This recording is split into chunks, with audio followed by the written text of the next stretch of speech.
to Desi Doll Diaries. I'm Sheetal and today I'm discussing how I managed to lose weight without even trying. Before I go any further, I do want to just put out a disclaimer. First of all, I will be discussing weight loss, so if that is something that is triggering for you, then it probably isn't best to watch this video. And secondly, I am not a doctor, I'm not a dietitian. I am just someone who has found things that have worked for me and unknowingly worked for me, and I'm just sharing my experience. So I'm guessing you've clicked on this video because you're curious as to know what can help. Maybe you're wanting to lose weight or you're just curious. The most important thing I want to cover before I get into the 3 ways that I lost weight is that if you are trying to lose weight, please be safe about it. Please do it for yourself and no one else. Your health means everything, and don't underestimate that. There's a lot of mental work that you have to do alongside the physical when it comes to losing weight. But I just want to make sure that you are in the right frame of mind and you're losing weight or you're wanting to do it for the right reasons. And that's it. I hope that makes sense to you. Anyway, you may be thinking, how does she know she lost weight if she wasn't trying? Obviously, she was tracking it, so then she must have been trying. I basically got to a point where I was not feeling comfortable within myself. I didn't like the clothes that I was wearing. I didn't like how they looked on me. I didn't like how they felt on me. I just felt frumpy. I didn't feel myself. And I knew I'd put on weight because obviously I was buying and wearing bigger sizes. But even within my fitness levels, when I was going upstairs and getting out of breath, I knew I wasn't comfortable. I knew I wasn't healthy, and I knew I had to change. I had previously tried to lose weight late years before for my wedding, and also after a long time after my first baby. But the moment I realized I needed to make change, I opened an app that I had used previously. The app was MyFitnessPal, and I'm not going to go into the app right now, and I don't use it anymore, and that's another story and another video. If you do, then that's completely fine. I'm not telling you not to use it. This video is not about using apps, but it's just to say that I opened the app at that time to help me track and start my weight loss journey. And so I weighed myself and I put it into the app, and I realized that I had lost 10 kg. Oh, okay. I had lost, trying to work it out. I had lost 10.3 kg in, okay, my maths, I'm good at math. I thought I was good at maths, probably just not quick math. So I lost 10 kg in 10 months. Now wait, I know that doesn't sound like a lot. 1 kg per month. For me right now, it's not enough. However, one, I wasn't planning on doing it. I wasn't actively trying to lose weight at that time. And 2, it's been sustainable because, again, I didn't feel like I was trying to lose weight, and because I've kept it off. That whole 10 kg, I'm not at my goal weight, but again, going back to this video in particular, I've kept it off, and it's because it was slow, steady, sustainable. Like I said, I didn't know I was doing it. After looking at those statistics, I obviously knew that there was some kind of lifestyle changes I made that have brought about this weight loss. And I've managed to narrow them down to these 3. There may have been others, but they don't stand out significantly. So these are the changes that I made, which I was making just for better lifestyle choices and not to lose weight. Number 1 was meal planning and meal prepping. This I implemented mainly just to help me in terms of managing my lifestyle as being a mum of 2. And I wanted to get back into working as well whilst being a stay-at-home mum, because yes, it is possible to do both, but it is very, very difficult and challenging, and that's again probably something for another video.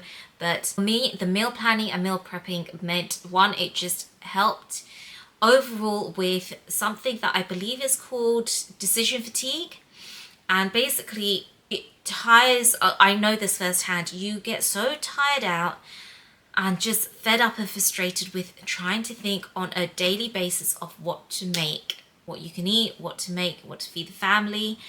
And so dedicating some time during one morning, one afternoon a week to plan for the entire week, if you can, and plan for the entire month. I've tried to do that a few times and it's been great when it's worked.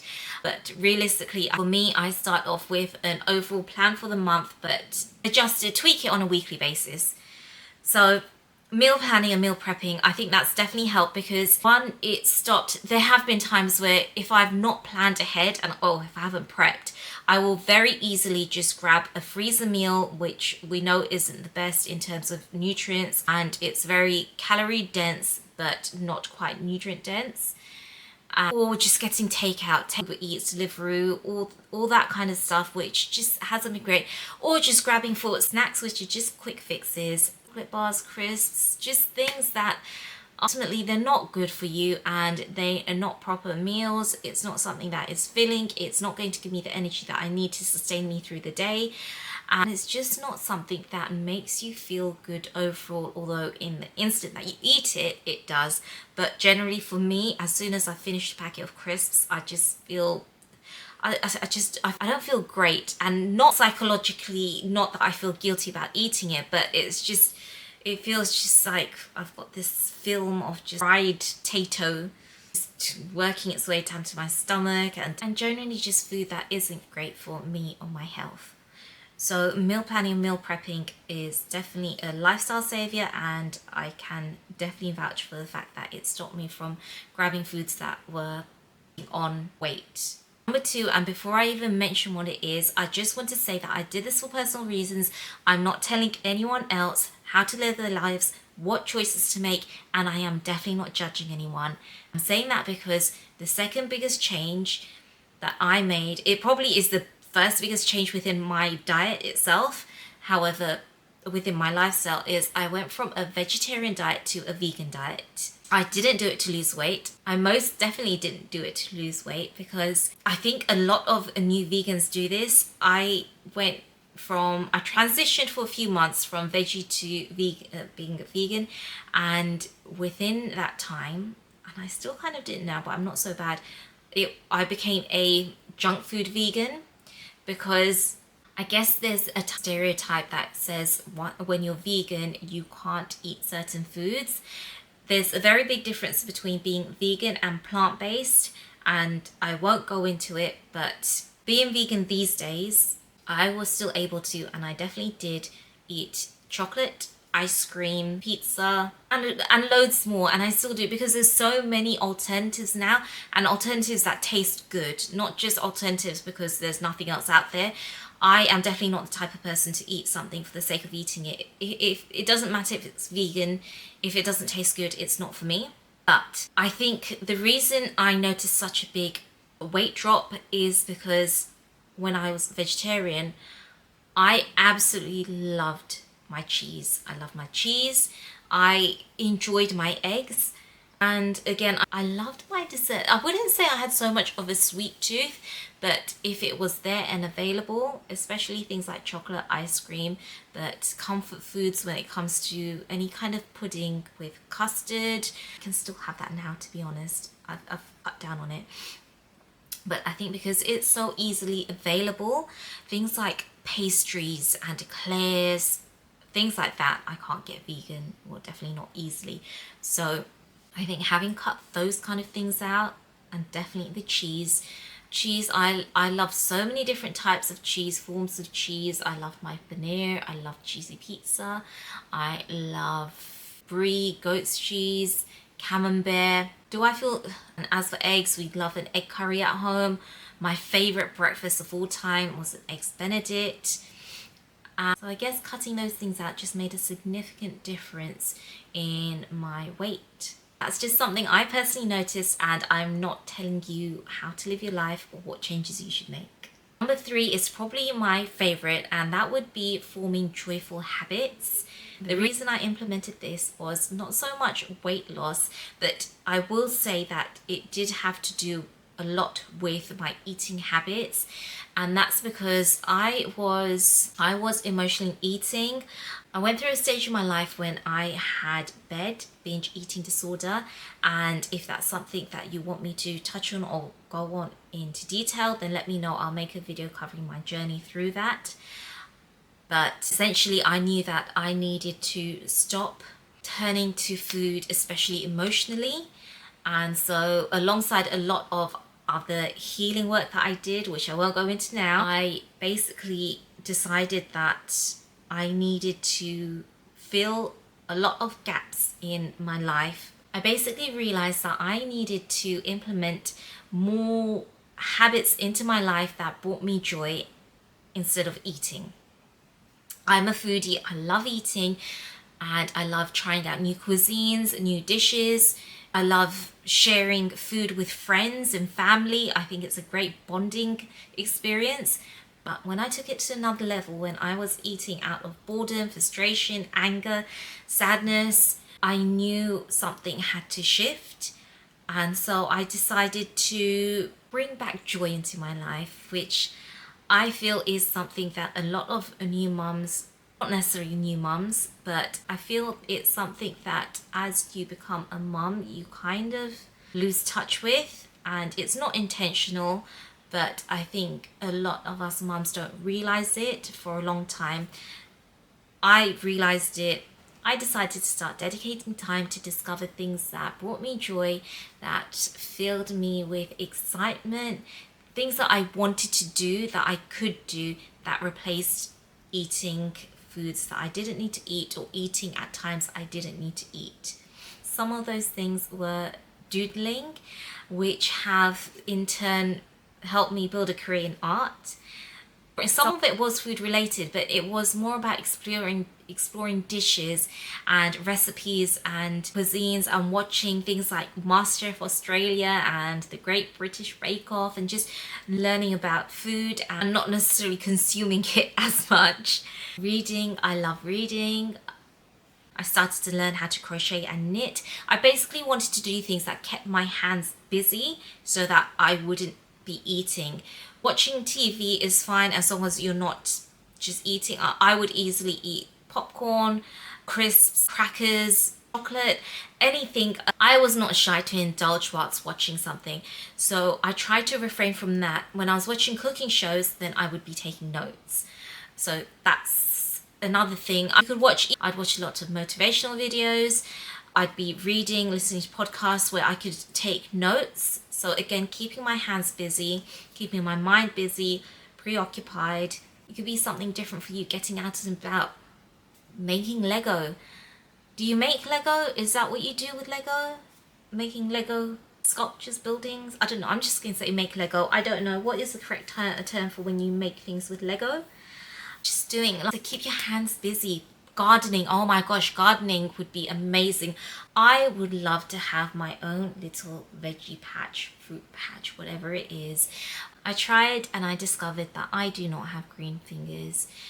I won't give up, but at the moment I'm a bit deflated. My strawberry patch did nothing. I do feel a lot of that has to do with the fact that I have these neighborhood cats. Now let me just say, I love dogs, I love cats. I don't have pets, but I did in the past, and I am a pet person. But my neighbor's cat I absolutely love, she's gorgeous. But these neighborhood cats who want to mark their territory in my garden, I don't care for it. And I feel that it's definitely had an impact on me trying. I tried mint. And mint did work in our old house, and we had gorgeous mint growing out of the garden where we didn't have any pesky cats. I'm sorry if you're a cat person. Like I said, I do love them, but just, any type of being that's going to come and pee all over my garden is not going to be very welcome.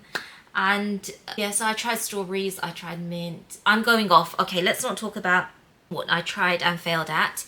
Let's just recap over the 3 things. So meal planning and meal prepping, honestly a lifesaver, not just for weight loss, but just to help in the long term of just having more nutritious, healthy meals, as well as keeping your shopping trips shorter. if you go out. And also, just like I said, to help with that decision fatigue, you've already made the plans, you don't need to worry about it mentally draining you for the rest of the week. Number 2, changing from a vegetarian to a vegan diet. No, I'm not telling you to go vegan, but do try and make some changes within your diet that can maybe minimize the amount of, I'd say, fat within your diet, because like I said, it was me having cheese, ice cream, chocolate, all dairy based, which is very high in fat. Don't talk to me about semi-skimmed or skimmed. I don't have that stuff now, but it's the equivalent of having water, to be honest. And same with the cheeses, I wasn't interested in low fat ones, and low fat is usually replaced with sugar, and you are better off going for full fat in terms of nutrients. I won't go into that now, it's not my place, but if you do want to know, then I will be happy to share. And eggs, like I said, I loved eggs. I was not one to separate my egg whites and my egg yolk. One, it's waste. 2, I loved the yolk, especially hollandaise sauce. Yes, please. But again, I've cut it out. You don't necessarily need to cut it out. You could make some changes. I now have scrambled tofu and cress sandwiches, and tofu curry in the way that I used to make egg curry, and the whole family love it.